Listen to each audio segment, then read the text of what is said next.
কার কথা বলবো? যুলকারনাইন মনে আছে? কোন সূরা আছে যুলকারনাইনের কথা? সূরা কাহফ।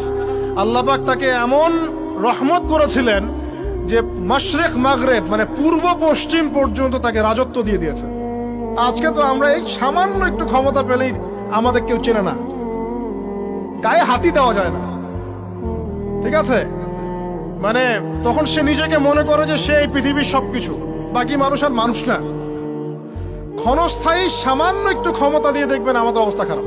আমাদের এই যে জীবন, আমাদের রিজিক, আমাদের পরিবার, আমাদের সুস্থতা, আমাদের জ্ঞান, আমাদের সমাজ বলেন, রাষ্ট্র, আমাদের অর্থনীতি, এই বিশ্ব, এই সব কিছুই একটা বিষয়কে কেন্দ্র করে টিকে আছে। শুধুমাত্র একটা বিষয়ের সাথে এই পুরো মহাবিশ্ব সম্পর্কিত।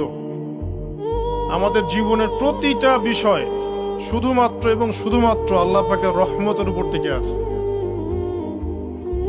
আল্লাহ পাকের রহমত আমাদের ব্যক্তি জীবন, পারিবারিক জীবন, আমাদের দেহ, আমাদের মন, আমাদের জ্ঞান, অর্থনীতি, ব্যবসা বাণিজ্য, আমাদের রাষ্ট্র, সবকিছুর মধ্যে শুধুমাত্র আল্লাহ পাকের রহমত দিয়ে ভর্তি।